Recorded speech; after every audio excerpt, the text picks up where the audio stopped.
Support NBC உங்களை அன்புடன் வரவேற்கிறது. நாம இன்னைக்கு பார்க்க போறது 6ஆம் வகுப்பு சமூக அறிவியல் இந்திய அரசியலமைப்பு சட்டம் அப்படிங்கிற இந்த ஒரு கொஸ்டினை தான் நம்ம பார்க்க போறோம். அதாவது இந்த லெசன்ல இருக்கக்கூடிய கொஸ்டின் ஆன்சர் தான். இல்லை கிட்டத்தட்ட 40 வினாக்களுக்கு மேலே இருக்கு. இந்த ஒரு லெசன் வந்து 6th ஸ்டாண்டர்ட் அப்படிங்கறனால ரொம்ப பேசிக்கா தான் இருக்கும். இந்த இந்திய அரசியலமைப்புடைய டெப்த் பாத்தீங்க அப்படின்னா உங்களுக்கு 10th வந்து ரொம்ப கிளியரா கொடுத்துருப்பாங்க. ஆனா 6th ரொம்ப கம்மியான டீட்டெயில் தான் வந்து கொடுத்துருக்காங்க. இந்த ஒரு லெசன்ல என்ன இருக்கோ அது ஃபுல்லாவே இதுல உங்களுக்கு கவர் ஆயிடுச்சு. எதுவுமே மிஸ் ஆகல. பாக்ஸ் கொஸ்டின் எல்லாமே நம்ம கொடுத்துருக்கிறோம். டெட் பேப்பர் 1க்கு படிக்கிறவங்களுக்கும் சரி, சோசியல் இந்த லெசன் இருக்கு அப்படிங்கறனால கண்டிப்பா இது பயனுள்ளதா இருக்கும்.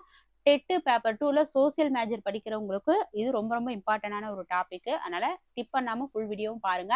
இந்த வீடியோ அதாவது இந்த வீடியோல இருக்கக்கூடிய இந்த பிடிஎஃப் உங்களுக்கு வேணும் அப்படின்னா ஸ்கிரீன்ல தெரியக்கூடிய இந்த நம்பருக்கு கால் பண்ணுங்க. இதை எப்படி வாங்கிக்கலாம் அப்படிங்கிற டீட்டெயில் வந்து உங்களுக்கு சொல்லுவாங்க. இப்போ நம்ம ஃபர்ஸ்ட் கொஸ்டினுக்கு போலாம். சரியான விடையை தேர்ந்தெடுத்து எழுதுக. இந்திய அரசியலமைப்பு தினம் கொண்டாடப்படும் நாள் எது? இந்திய அரசியலமைப்பு தினம் கொண்டாடப்படும் நாள் நவம்பர் 26. 1949ஆம் ஆண்டு நவம்பர் 26ஆம் நாள் இந்திய அரசியலமைப்பு சட்டம் ஏற்றுக்கொள்ளப்பட்டது. அதனாலதான் நவம்பர் 26ஆம் நாளை வந்து நம்ம இந்திய அரசியலமைப்பு தினமா கொண்டாடுறோம். இந்திய அரசியலமைப்பு சட்டம் நடைமுறைக்கு வந்த ஆண்டு எது? இந்திய அரசியலமைப்பு சட்டம் 1950 ஜனவரி 26 குடியரசு தினத்தன்னைக்கு தான் இந்த இந்திய அரசியலமைப்பு சட்டம் வந்து அமலுக்கு வந்தது. சரிங்களா? இந்தியா குடியரசு நாடாக அறிவிக்கப்பட்ட இந்த நாளையே நம் குடியரசு தினமாக கொண்டாடுகிறோம். 1929ஆம் ஆண்டு லாகூரில் கூடிய காங்கிரஸ் மாநாட்டில் எந்த முழக்கம் வலுப்பெற்றது? 1929ஆம் ஆண்டு லாகூரில் கூடிய காங்கிரஸ் மாநாட்டில் முழு சுயராஜ்யம் அப்படிங்கிற முழக்கம் தான் பாத்தீங்க அப்படின்னா வலுப்பெற்றது. லாகூர் மாநாட்டிற்கு பிறகு 1930 ஜனவரி 26 அன்று முழு சுதந்திர நாளாக கொண்டாடப்பட்டது. 1930 ஜனவரி 26 அன்னைக்கு. இந்திய அரசியலமைப்பு நிர்ணய சபையின் தற்காலிக தலைவராக தேர்ந்தெடுக்கப்பட்டவர் யார்?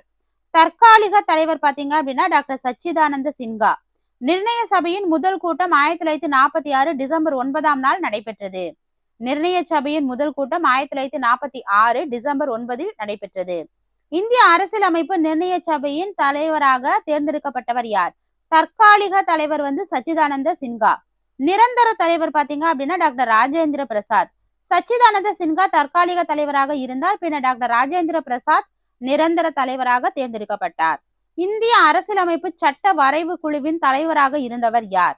இந்திய அரசியலமைப்பு சட்ட வரைவு குழுவின் தலைவராக இருந்தவர் டாக்டர் BR அம்பேத்கர். அண்ணல் அம்பேத்கர் இந்திய அரசியலமைப்பின் தந்தை என அழைக்கப்படுகிறார். அண்ணல் அம்பேத்கர் இந்திய அரசியலமைப்பின் தந்தை. இந்திய அரசியலமைப்பு நிர்ணய சபை எந்த ஆண்டு உருவாக்கப்பட்டது? இந்திய அரசியலமைப்பு நிர்ணய சபை 1946ஆம் ஆண்டு உருவாக்கப்பட்டது. அமைச்சரவை தூதுக்குழுவின் பரிந்துரையின்படி 1946ஆம் ஆண்டு இந்த சபை ஏற்படுத்தப்பட்டது. அமைச்சரவை தூதுக்குழுவின் பரிந்துரையின்படி 1946ஆம் ஆண்டு இந்த இந்திய அரசியலமைப்பு நிர்ணய சபை உருவாக்கப்பட்டது. இந்திய அரசியலமைப்பு சட்டத்தை உருவாக்க எத்தனை நாடுகளின் அரசியலமைப்பு சட்டங்கள் முன்மாதிரியாக எடுத்துக்கொள்ளப்பட்டன? இந்திய அரசியலமைப்பு சட்டத்தை உருவாக்க எத்தனை நாடுகளின் அரசியலமைப்பு சட்டங்கள் முன்மாதிரியாக எடுத்துக்கொள்ளப்பட்டன? 60 நாடுகள். பிரிட்டன், அமெரிக்கா, அயர்லாந்து உள்ளிட்ட நாடுகளின் சட்டங்களை வாசித்து நமது சட்டம் உருவாக்கப்பட்டது.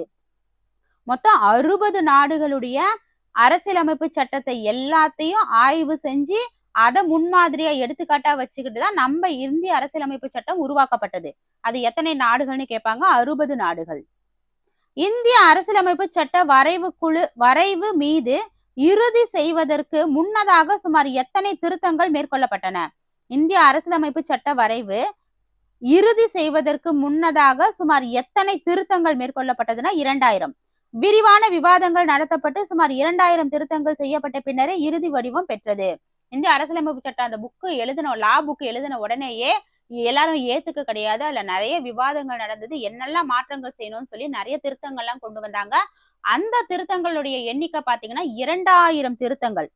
2000 திருத்தங்களுக்கு மேலே மேற்கொள்ளப்பட்டது. ஓகேங்களா? இந்திய அரசியலமைப்பு சட்டம் உருவாக்க எடுத்துக்கொள்ளப்பட்ட கால அவகாசம் எவ்வளவு? இந்தியா சுதந்திரம் வந்த உடனேயே இந்திய அரசியலமைப்பு சட்டம் எழுதணும் அப்படிங்கிற ஒரு முடிவுக்கு வந்துட்டாங்க. அது மொத்தமா எழுதி முடிக்கிறதுக்கு எவ்வளவு நாட்கள், அது உருவாகிறதுக்கு எவ்வளவு நாட்கள் மாதங்கள் ஆயிருக்குன்னு பார்க்கலாம். 2 ஆண்டுகள் 11 மாதங்கள் 17 நாட்கள். 1946 தொடங்கி 1949 நவம்பர் 26 அன்று முழுமையாக எழுதி முடிக்கப்பட்டது. 1946 தொடங்கி 49 நவம்பர் 26 அன்னைக்கு தான் முடிக்கப்பட்டது. குடியரசு தினம் அன்னைக்கு தான் அது வந்து அதாவது நடைமுறைக்கு வந்தது. எது இந்திய குடிமக்களின் அடிப்படை உரிமை அன்று? அடிப்படை உரிமை இல்லாதது எதுன்னு பாத்தீங்க அப்படின்னா ஓட்டுரிமை. ஏன்னா ஓட்டு உரிமை ஓட்டுரிமை பாத்தீங்க அப்படின்னா நம்மளுடைய கடமை. ஓட்டுரிமை என்பது ஒரு அரசியல் உரிமை. ஆனால் கல்வி, சுதந்திரம் மற்றும் சமத்துவம் ஆகியவை அடிப்படை உரிமைகளாகும். இந்திய அரசியலமைப்பு சட்டத்தின் முகப்புரை எதனை வலியுறுத்துகிறது? இந்திய அரசியலமைப்பு சட்டத்தின் முகப்புரை பாத்தீங்க அப்படின்னா இறையாண்மை, சமத்துவம், மதச்சார்பின்மை. முகப்புரை என்பது அரசியலமைப்பின் அறிமுகம் போன்றது. இறையாண்மை, சமத்துவம், மதச்சார்பின்மை இந்த வார்த்தைகள் ரொம்ப முக்கியம், அதனால பாத்துக்கோங்க. இந்திய அரசியலமைப்பு சட்டம் குடிமக்களுக்கு வழங்கியுள்ள அடிப்படை உரிமைகளின் எண்ணிக்கை. உரிமைகள் பாத்தீங்க அப்படின்னா 6. சமத்துவம், சுதந்திரம், சுரண்டலுக்கு எதிரான உரிமை உள்ளிட்ட 6 உரிமைகள் வந்து வழங்கப்பட்டிருக்கு. ஓகேங்களா? இந்திய அரசியலமைப்பு சட்டத்தின் உண்மையான பிரதிகள் எங்கு பாதுகாப்பாக வைக்கப்பட்டுள்ளன? இந்திய அரசியலமைப்பு சட்டத்தின் உண்மையான பிரதிகள், அப்ப அந்த எழுதுனாங்க தானே இந்திய அரசியலமைப்பு, அதனுடைய ஒரிஜினல் பார்த்தீங்க அப்படின்னா அந்த புக்கை வந்து எங்க வச்சிருக்காங்க அப்படின்னு சொல்லி பாத்தீங்கன்னா நாடாளுமன்ற நூலகத்துல வச்சிருக்காங்க. ஹீலியம் வாயு நிரப்பப்பட்ட பேழையில் வைத்து இந்த பிரதிகள் பாதுகாப்பாக பராமரிக்கப்படுகின்றன. நாடாளுமன்றத்துல அந்த பிரதிகள் பாதுகாக்கப்படுகிறது. இந்திய அரசியலமைப்பு சட்டம் உருவான போது அதில் எத்தனை பாகங்கள் மற்றும் அட்டவணைகள் இருந்தன? இந்திய அரசியலமைப்பு சட்டம் உருவான போது அதில் 22 பாகங்கள் 8 அட்டவணைகள் இருந்தன. ஆரம்பத்தில் 22 பாகங்கள் இருந்தன. ஆனா 2016 தற்போது பாத்தீங்க அப்படின்னா இவங்க 2016 சொல்லியிருக்காங்க 25 பாகங்கள் இருந்திருக்கு. இப்ப கரண்ட்ல என்ன இருக்கு அப்படிங்கிறது உங்களுக்கு தெரிஞ்சதுன்னா கமெண்ட் பண்ணுங்க. இந்திய அரசியலமைப்பு சட்டம் ஏன்னா புக்ல என்ன கொடுத்திருக்காங்களோ அதை நம்ம எடுத்துக்கிறோம். அவங்க தற்போது அப்படின்னு கேள்வியில கேட்டாங்கன்னா இப்ப என்ன இருக்கோ அதை தான் நம்ம எடுத்துக்கணும். பொதுப்படையா கேட்டாங்கன்னா நீங்க வந்து இந்திய அரசியலமைப்பு சட்டம் எத்தனை பாகங்கள் இந்திய அரசியலமைப்பு சட்டம் உருவான போது அப்படின்னு சொல்லி கேட்டாங்கன்னா 22 பாகங்கள் 8 அட்டவணைகள் தான் கொடுக்கணும். அவங்க தற்போதுன்னு கேட்கறாங்களா இல்ல உருவான போது எவ்வளவு இருந்ததுன்னு கேட்கறாங்களா அப்படிங்கிறதுல கவனமா இருக்கணும். இந்திய அரசியலமைப்பு சட்டம் எத்தனை முறை திருத்தப்பட்டுள்ளது? 101 முறை. கால மாற்றத்துக்கு ஏற்ப 2016 ஆண்டு வரை 101 முறை திருத்தங்கள் செய்யப்பட்டிருக்கு. அது 2000 தடவை திருத்தங்கள் மேற்கொள்ளப்பட்டிருந்தாலும் அது நடைமுறைக்கு வந்ததுக்கு அப்புறமேட்டு 101 முறை பாத்தீங்க அப்படின்னா திரும்பவும் திருத்திருக்காங்க 2016 வரைக்கும். இந்திய அரசியலமைப்பு சட்ட வரைவு குழுவில் இடம்பெற்றிருந்த உறுப்பினர்களின் எண்ணிக்கை எவ்வளவு? இந்திய அரசியலமைப்பு சட்ட வரைவு குழுவில் இடம்பெற்றிருந்த உறுப்பினர்களின் எண்ணிக்கை 8 பேர். B.R. அம்பேத்கர் தலைமையிலான இக்குழுவில் ஆலோசகர் உட்பட மொத்தம் 8 பேர் வந்து இருந்தாங்க. இப்ப இந்த 8 பேர் யார் யார் இருந்தாங்க, இப்ப என்ன திருத்தங்கள் கொண்டு வந்திருக்காங்க, இந்த மாதிரி எல்லாம் உங்களுக்கு 10th வந்து டெப்தா கொடுத்திருப்பாங்க. 6th இவ்வளவுதான் கொடுத்திருக்காங்க. இந்திய அரசியலமைப்பு சட்டத்தை முழுமையாக எழுதி முடிப்பதற்கான மொத்த செலவு எவ்வளவு? மொத்தம் 60 நாடுகள்ல எடுக்கிறாங்கன்னு சொன்னோம். 2000க்கு மேல திருத்தங்கள் கொண்டு வந்திருக்காங்கன்னு பார்த்தோம். அடுத்து பாத்தீங்க அப்படின்னா 101 முறை இப்ப திருத்தம் பண்ணிருக்காங்க அப்படின்னு சொல்லி பார்த்தோம். இதுக்கு எவ்வளவு செலவானுச்சு அப்படின்னு சொல்லி பாத்தீங்க அப்படின்னா 64 லட்சம். அந்த காலத்திலேயே இச்சட்டத்தை உருவாக்க சுமார் 64 லட்சம் ரூபாய் செலவிடப்பட்டது. ஒரு நாட்டின் உச்சகட்ட அதிகாரத்தை இந்திய அரசியலமைப்பு சட்டம் எவ்வாறு குறிப்பிடுகிறது? ஒரு நாட்டின் உச்சகட்ட அதிகாரத்தை இந்திய அரசியலமைப்பு சட்டம் இறையாண்மை என குறிப்பிடுகிறது. இறையாண்மை என்பது ஒரு நாட்டுக்கு வழங்கப்பட்டுள்ள உச்சகட்ட அதிகாரம் ஆகும். இந்திய அரசியலமைப்பு சட்டம் வழங்கியுள்ள வாக்குரிமைக்கான வயது வரம்பு என்ன? 18 வயது. 18 வயது பூர்த்தியடைந்த இந்திய குடிமக்கள் அனைவரும் வாக்களிக்க தகுதியுடையவர்கள். இந்திய அரசியலமைப்பு நிர்ணய சபையில் மொத்தம் எத்தனை பெண் உறுப்பினர்கள் இடம்பெற்றிருந்தனர்? இந்திய அரசியலமைப்பு நிர்ணய சபையில் 15 பெண்கள். நிர்ணய சபையில் மொத்தம் இருந்த உறுப்பினர்கள் 15 பேர் பெண் பிரதிநிதிகள் ஆவர். இந்திய அரசியலமைப்பு சட்டத்தின் வரைவு குழுவில் ஆலோசகராக பணியாற்றியவர் யார்? இந்திய அரசியலமைப்பு சட்டத்தின் வரைவு குழுவில் ஆலோசகராக பணியாற்றியவர் B.N. ராவ். வரைவு குழுவிற்கு சட்ட ஆலோசனைகளை வழங்கியவர் B.N. ராவ், பெனகல் நரசிங்க ராவ். மத சார்பின்மை என்பதன் பொருள் என்ன? மத சார்பின்மை என்பதன் பொருள் அனைத்து மதத்தினரையும் சமமாக நடத்துதல். இந்திய அரசு எந்த ஒரு குறிப்பிட்ட மதத்தையும் அரச மதமாக ஏற்கவில்லை. கவர்மெண்ட்டுக்குன்னு எந்த ஒரு மதமும் கிடையாது, கவர்மெண்ட் பொதுவானது. மக்களாட்சி முறையில் அதிகாரம் யாரிடம் உள்ளது? மக்களாட்சி முறையில் அதிகாரம் மக்களிடம் உள்ளது. மக்களால் தேர்ந்தெடுக்கப்படும் பிரதிநிதிகள் மூலம் நாடு நிர்வகிக்கப்படுகிறது. இந்திய அரசியலமைப்பு சட்டத்தின் சிறப்பம்சங்களில் ஒன்று எது?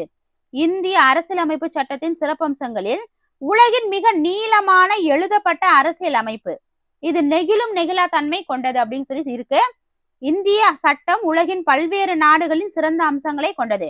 உலகின் மிக நீளமான எழுதப்பட்ட ஒரு அரசியல் அமைப்பு. இந்திய அரசியலமைப்பு சட்டத்தின் வரைவு மக்கள் பார்வைக்காக எத்தனை மாதங்கள் அவகாசம் அளிக்கப்பட்டது? இந்திய அரசியலமைப்பு சட்டத்தின் வரைவு மக்கள் பார்வைக்காக 8 மாதங்கள். பொதுமக்கள் தங்கள் கருத்துக்களை கூற 8 மாத காலம் அவகாசம் வழங்கப்பட்டது. அரசியலமைப்பு வரைவு குழுவில் பி.எல். மிட்டர் விலகிய போது அவருக்கு பதில் நியமிக்கப்பட்டவர் யார்? அரசியலமைப்பு வரைவு குழுவில் பி.எல். மிட்டர் விலகிய போது அவருக்கு பதில் நியமிக்கப்பட்டவர் என். மாதவராவ். டி.பி. கைதான் இறந்த பிறகு அவருக்கு பதிலாக டி.டி. கிருஷ்ணமாச்சாரி நியமிக்கப்பட்டார். இப்ப இவருக்கு பி.எல். மிட்டருக்கு அப்புறம் பாத்தீங்கன்னா என். மாதவராவ். அதே மாதிரி டி.பி. கைதான் இறந்த பிறகு அவருக்கு பதிலா டி.டி. கிருஷ்ணமாச்சாரி அப்படிங்கிறவர் நியமிக்கப்பட்டாரு. இந்திய அரசியலமைப்பு நிர்ணய சபையின் முதல் கூட்டம் எப்போது நடைபெற்றது? 1946 டிசம்பர் 9. முதல் கூட்டம் 1946 டிசம்பர் 9. இது டில்லியில் உள்ள நாடாளுமன்றத்தின் அரசியல் சாசன அரங்கில் முதல் கூட்டம் தொடங்கியது. புதுடில்லியில் உள்ள நாடாளுமன்றத்தின் அரசியல் சாசன அரங்கில் முதல் கூட்டம் தொடங்கியது. ஒரு நாட்டின் குடிமக்களின் உரிமைகளையும் கடமைகளையும் பாதுகாக்கும் உயர்ந்தபட்ச ஆவணம் எது? ஒரு நாட்டின் குடிமக்களின் உரிமைகளையும் கடமைகளையும் பாதுகாக்கும் உயர்ந்தபட்ச ஆவணம் அரசியலமைப்பு சட்டம். அரசியலமைப்பு சட்டம் என்பது ஒரு நாட்டின் அடிப்படை மற்றும் உயர்ந்த சட்டம் ஆகும். இந்திய அரசியலமைப்பு சட்டத்தின் முகப்புரையில் திருத்தம் செய்யப்பட்ட ஆண்டு எது? இந்திய அரசியலமைப்பு சட்டத்தின் முகப்புரையில் திருத்தம் செய்யப்பட்ட ஆண்டு 1976. 42வது சட்ட திருத்தத்தின் மூலம் முகப்புரையில் புதிய வார்த்தைகள் சேர்க்கப்பட்டன. 76, 42. இந்திய அரசியலம் ஏன்னா இந்த கொஸ்டின் ரொம்ப ரொம்ப இம்பார்ட்டன்ட் பாத்துக்கோங்க. திருத்தம் செய்யப்பட்டது முகப்புரையில ரொம்ப முக்கியம். 1976ல 42வது சட்ட திருத்தம். இந்திய அரசியலமைப்பு சட்டத்தின் அடிப்படை நோக்கம் என்ன? இந்திய அரசியலமைப்பு சட்டத்தின் அடிப்படை நோக்கம் சமூக நீதி மற்றும் மக்களாட்சி. இச்சட்டம் ஒவ்வொரு குடிமகனுக்கும் நீதி, சுதந்திரம் மற்றும் சமத்துவத்தை உறுதி செய்கிறது. இச்சட்டம் ஒவ்வொரு குடிமகனுக்கும் நீதி, சுதந்திரம் மற்றும் சமத்துவத்தை உறுதி செய்கிறது. இந்திய அரசியலமைப்பு நிர்ணய மன்றத்தில் மொத்தம் எத்தனை உறுப்பினர்கள் இடம்பெற்றிருந்தனர்? இந்திய அரசியலமைப்பு நிர்ணய மன்றத்தில் மொத்தம் எத்தனை உறுப்பினர்கள் இடம்பெற்றிருந்தனர்? 389. மாகாணங்கள் மற்றும் சுதேச அரசுகளின் பிரதிநிதிகள் இதில் இடம்பெற்றிருந்தனர். மாகாணங்கள் மற்றும் சுதேச அரசுகளின் பிரதிநிதிகள் இதில் இடம்பெற்றிருந்தனர். நமது அடிப்படை உரிமைகளை உறுதி செய்யவும் பாதுகாக்கவும் செய்வது எது? நமது அடிப்படை உரிமைகளை உறுதி செய்யவும் பாதுகாக்கவும் செய்வது இந்திய அரசியலமைப்பு சட்டம். இதுவே குடிமக்களின் உரிமைகளுக்கு பாதுகாப்பு அளிக்கும் அடிப்படை ஆவணமாகும். ஒருவரது சுதந்திரம் அடுத்தவரது சுதந்திரத்தை பாதிக்காத வகையில் அமைய வேண்டும் என்பதை எதன் மூலம் உணர்கிறோம்? ஒருவரது சுதந்திரம் அடுத்தவரது சுதந்திரத்தை பாதிக்காத வகையில் அமைய வேண்டும் என்பதை எதன் மூலம் உணர்கிறோம்? சுதந்திரம். உங்களின் சுதந்திரம் மற்றவரை காயப்படுத்த கூடாது என்பது இதன் தத்துவமாகும். 1930 ஜனவரி 26 அன்று எந்த நாளாக கொண்டாடப்படுகிறது? 1930 ஜனவரி 26 அன்று எந்த நாளாக கொண்டாடப்படுதுன்னா முழு சுதந்திர நாள். லாகூர் தீர்மானத்தின்படி இந்த நாளை முழு சுதந்திர நாளாக அறிவித்து கொண்டாடினர். லாகூர் தீர்மானத்தின்படி இந்த நாளை எது முழு சுதந்திர நாள்? ஜனவரி 26, 1930. இந்திய அரசியலமைப்பு சட்டத்தின் உண்மையான பிரதிநிதிகள் எதனால் நிரப்பப்பட்ட பேழையில் பிரதிகள்? ஓகேங்களா? இந்திய அரசியலமைப்பு சட்டத்தின் உண்மையான பிரதிகள் அந்த பேப்பரு எதனால் நிரப்பப்பட்ட பேழையில் பாதுகாக்கப்படுகிறது அப்படின்னா ஹீலியம். காகிதம் சிதைவடையாமல் இருக்க ஹீலியம் வாயு நிரப்பப்பட்ட பேழையில் வைக்கப்பட்டுள்ளது. நமது நாட்டின் உயர்ந்தபட்ச சட்டமாக விளங்குவது எது? நமது நாட்டின் உயர்ந்தபட்ச சட்டமாக விளங்குவது இந்திய அரசியலமைப்பு சட்டம். ஒரு நாட்டின் நிர்வாகம் இச்சட்டத்தின் அடிப்படையிலேயே அமையும். 1929 லாகூரில் கூடிய காங்கிரஸ் மாநாட்டுக்கு பிறகு எந்த நாள் முழு சுதந்திர நாளாக அறிவிக்கப்பட்டது? இப்பதான் பார்த்தோம். 1930 ஜனவரி 26. லாகூர் மாநாட்டு முடிவின்படி ஜனவரி 26 சுதந்திர நாளாக முதலில் கொண்டாடப்பட்டது. அடுத்து இது நமக்கு தெரியும், முக்கிய நாட்கள் பொறுத்துக்க கேட்டிருக்காங்க. குடியரசு தினம் எப்போ? ஜனவரி 26. சுதந்திர தினம் ஆகஸ்ட் 15. அரசியல் அமைப்பு தினம் பாத்தீங்கன்னா நவம்பர் 26. அனைவருக்கும் கல்வி பாத்தீங்க அப்படின்னா ஏப்ரல் 1. ஒவ்வொன்றும் இந்திய வரலாற்றில் முக்கியமான நிகழ்வுகளுடன் தொடர்புடையவை. பொறுத்துக. முகப்புரை முகப்புரை பாத்தீங்க அப்படின்னா முன்னுரை. சம உரிமை பாத்தீங்கன்னா அடிப்படை உரிமை. 101 முறை திருத்தம் செஞ்சிருக்காங்க. 101 முறை என்ன பண்ணாங்க? திருத்தம். B.R. அம்பேத்கர் முதன்மை வடிவமைப்பாளர். ஓட்டுரிமை 18 வயது. இவை அனைத்தும் இந்திய அரசியலமைப்பின் முக்கிய அங்கங்கள் மற்றும் விதிகள் ஆகும். இதோட பாத்தீங்க அப்படின்னா 40 வினாக்கள் நமக்கு கம்ப்ளீட் ஆயிருச்சு. இது ரொம்ப பேசிக்கான இந்திய அரசியலமைப்பை பத்தி தான் இருக்கு. இன்னும் நீங்க கிளாஸ் முக்கியமா இந்த ஒரு டாபிக் உங்களுக்கு ஃபுல்லா டீட்டெயிலா தெரியும்னா நீங்க இந்திய அரசியலமைப்பு 10th புக்ல தான் படிச்சாகணும். பேப்பர் 2க்கு சோசியல் படிக்கிறவங்க கண்டிப்பா அந்த லெசன் படிச்சுதான் ஆகணும். அதை மிஸ் பண்ண முடியாது. இப்போ இதனுடைய PDF உங்களுக்கு வேணும் அப்படின்னா ஸ்கிரீன்ல தெரியக்கூடிய நம்பருக்கு கால் பண்ணுங்க. எப்படி வாங்கிக்கலாங்கிற டீட்டெயில் சொல்லுவாங்க. நம்ம டெட் பேப்பர் 1க்கும் சரி பேப்பர் 2க்கும் சரி தமிழ், சயின்ஸ், சோசியல், சைக்காலஜி ஃபுல்லாவே வீடியோ போட்டுட்டு இருக்கோம். வேணுங்கிறவங்க வாங்கி யூஸ் பண்ணிக்கோங்க. இதே போல அடுத்த கிளாஸ்ல பார்க்கலாம். இந்த வீடியோ உங்களுக்கு எப்படி யூஸ்ஃபுல்லா இருந்தது அப்படிங்கறத மறக்காம கமெண்ட் பண்ணுங்க. தேங்க்யூ.